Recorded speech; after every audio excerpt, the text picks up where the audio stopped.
So I know this mod's probably going to raise some chagrin all over whoever this is probably going to offend or whatever, but see, I no longer have a fuel filter on there, and we decided to do a fuel filter head delete.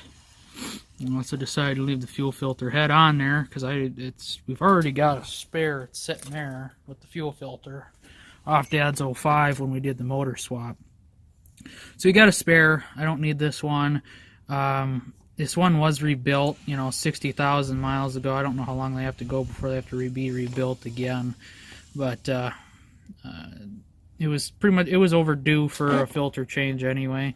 And the cat filter is going to get put on the LB7 here. So got that sitting over there. And I don't know, I figured since I've already got a lift pump on this truck, it's better filtration than what this truck originally came with. I mean, it's got a water separator and a aerator and a fuel filter, which is the 2 micron, which is the same as a cat filter. So, I mean, I don't need 2 cat filters.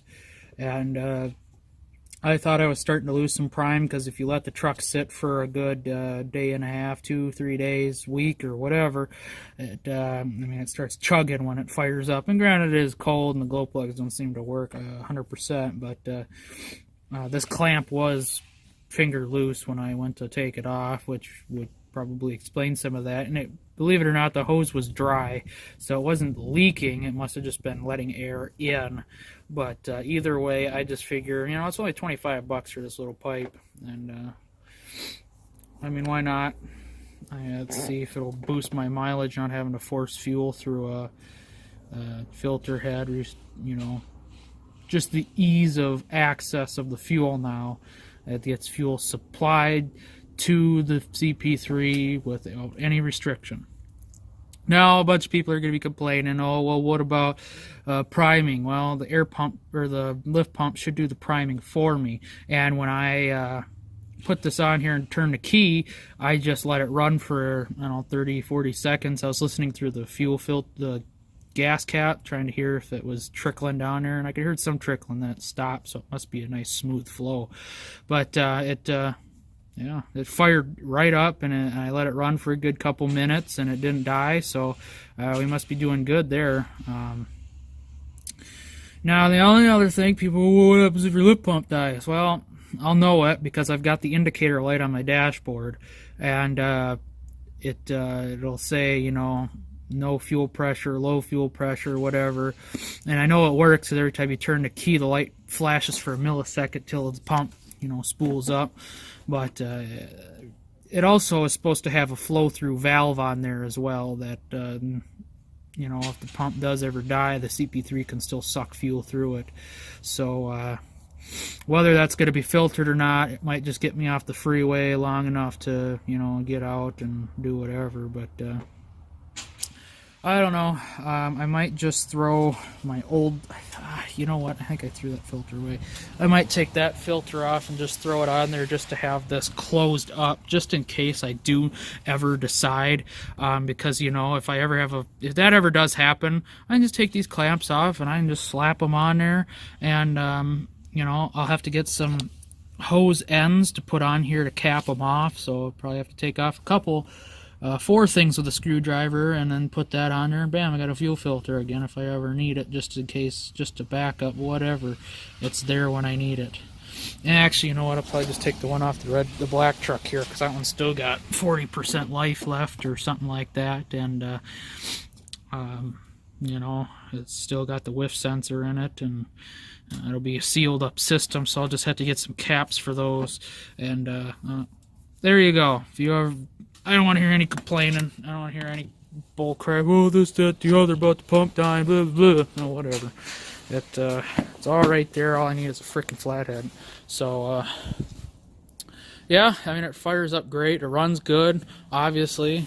Fuel there's very little restriction. it fires up like a brand new truck, like an LLY or something. It just, yeah. I'll let you listen to it. It is still cold. It hasn't really built any heat up yet, so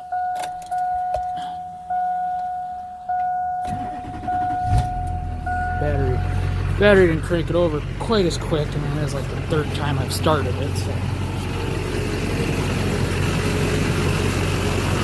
if it turned over a little bit quicker, it would obviously fire up a bit quicker.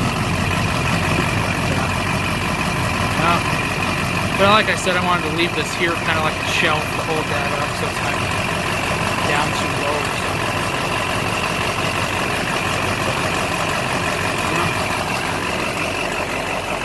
$25 delete. Just I guess people, it's redundant. Why would you want to do that? I don't know. Why not? I don't need an extra filter to, you know, make the lift pump work harder to force the fuel up there, so whatever. You know, it is what it is now. It's done, and it's gonna stay that way. So now, I don't know if I ever did mention this, and this video is getting kind of long. I did have to warranty out my lift pump already. It started making a whining noise when you turn it on, and I did have the light come on a couple times for the pump just quit running. It was shut off, like there's a bad power or ground. And I checked all that stuff up at the front and at the back, and I did it with the key on, with the pump running. I jiggled the harness, couldn't get it to do it. It would just randomly quit, and it would come back on a little while later. It was, I don't know. That's happened once before with this truck, to where it had a cheap lift pump on here. He said it was a no-name. Guys at Danville Performance, when I first bought the truck, I drove it for 10 minutes. I handed the check over, and then I drove it for another 5-10 minutes, and all of a sudden, blah, died. Truck just shut off, and it wouldn't crank back up. Danville Performance said, cheap lift pump, died, started the CP3 to fuel. There's a $2,900 repair. But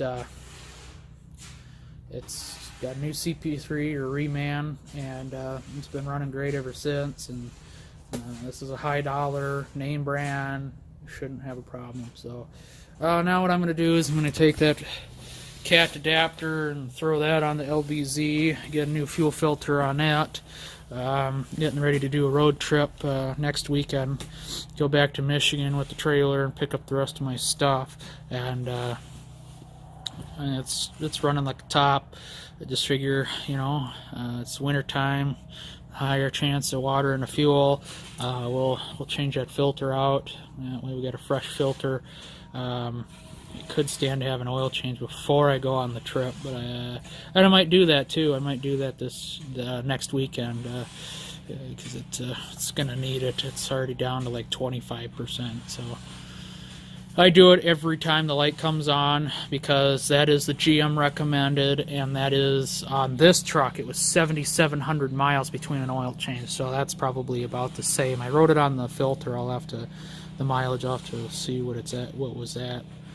There's something wrong with this filter head on here for the oil filter, because when you go to take the filter off, it is an absolute mother to get it off. To get it on is an absolute mother to get it on. It's like the last few threads of it are just completely cross-threaded.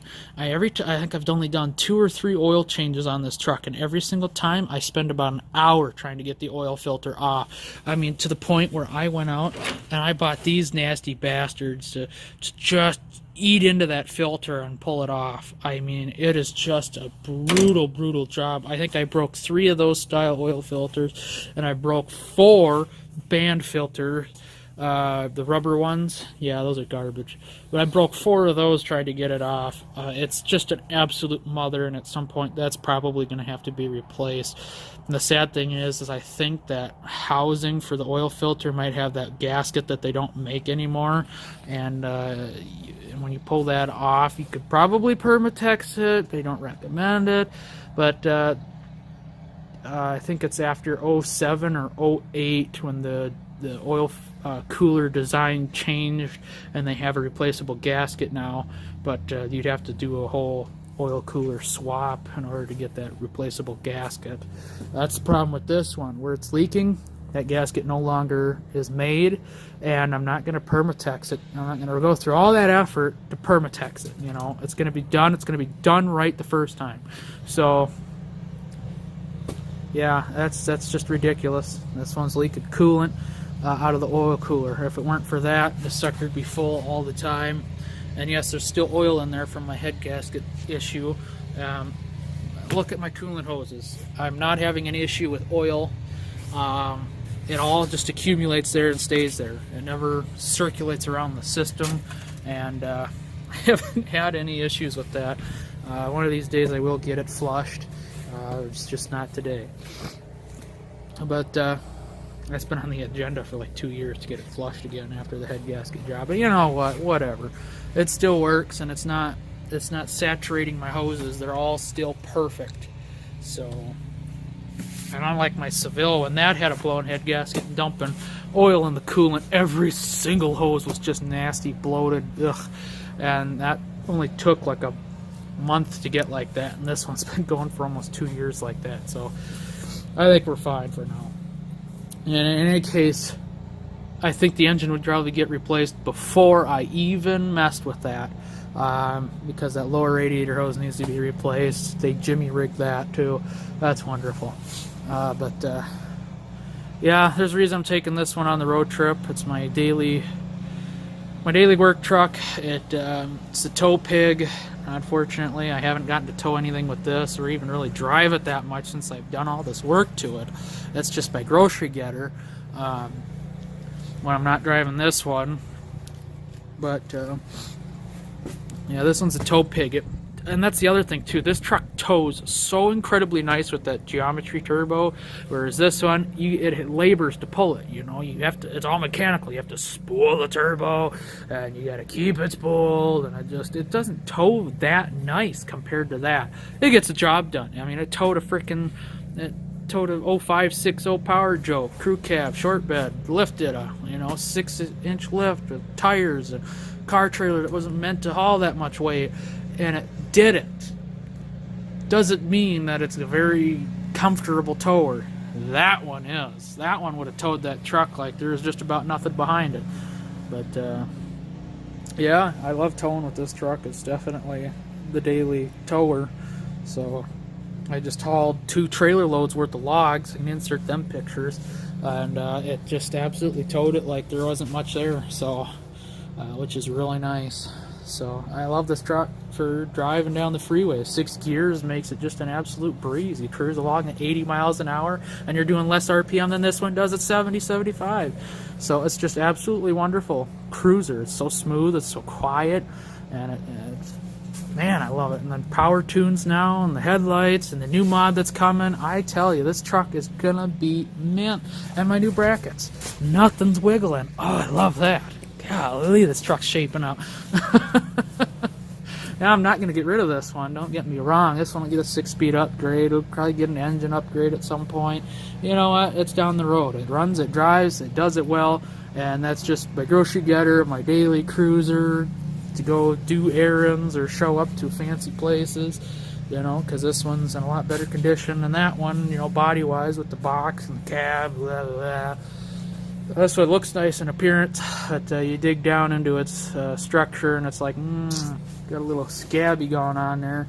And this one's still rock solid rockers and panels, and it's Escalade interior, show up with some wood trim, if you want to impress people. Not that I do a whole lot of that anymore. But, get a 6-speed upgrade in this, and I'm sure I'll be driving this one infinitely more than I will that one, because it's got nice highway Michelin tires, brand new on here, so, freaking right. But it's just stuff that's going to change. But for right now, this one's the beast, the go-getter. Get her done. Although, old reliable here, I wouldn't hesitate to put a trailer behind this if I had to, That's the beauty of it, too. And even though Dad's got a truck, I don't want to use his truck. It's kind of like a liability, Something happens, well, shit, Dad's out of a truck. Where something happens to one of these I'm using, I've still got one truck. So I'm never out of doing stuff. That's just the nice thing, you know. Yeah, it's expensive as frick to have 2 diesels because, you know, especially old ones. If it were newer ones with warranties and that garbage, it would be relatively cheaper, and I would, you know, there'd be no problem with it. But having 2 old trucks that, you know, drivetrain in this one needs to be replaced, you know, front diff, rear diff, transfer case maybe, transmission's still good. This one, the front diff seals need to be replaced. Other than that, everything's tight, everything's dry. You know, there's nothing wrong with this truck. So other than the, you know, oil cooler and the metal in oil, you know, you live, you learn, and that's the big thing too. And for me, I'm learning it just absolutely pays to have 2 trucks. It's double the maintenance. It's worth it to me. You know, and at some point I want to get a gooseneck for this one, a hitch, you know, because his got a gooseneck, so he can tow me if I need it, or I can tow something if I need with that one at least. But you know, everything. It's just nice to have 2 trucks, and they look freaking mean now. I think they're about to look better. That one's about to look better come tomorrow. But alrighty, I suppose enough rambling. I just thank you for watching, and stay tuned for the mod that's coming up on Friday, and and then next week we'll be towing that guy again. And we'll get to use our new electric jack some more. That's nice. I don't know if I ever did a video of that or not. It's your Northern Tool Special. It was like 115 bucks or something. Oh, never mind. Yeah, it's got a little light on there, little holder for the thing. I figured that was a million times better than spending 30 minutes cranking trying to get the thing, you know, up and up, down enough. I want it because I got stuff in there. I mean, I have quite a bit of stuff in there, and I want it sitting level. So, you know, it's a lot of cranking to go up, a lot of cranking to go down again. It's just, they don't gear the. I mean, they gear those to handle some weight, but they don't gear them to go up and down very fast because that might not handle as much weight. I don't know. It's less teeth, so they distribute the weight. But anyway, so we'll be excited to get that girl behind this girl again, or whatever, guy, girl, you name it, whatever. Object, we'll be towing. So that'll be nice. This truck just tows like a freaking champ. So, alright, thanks for watching.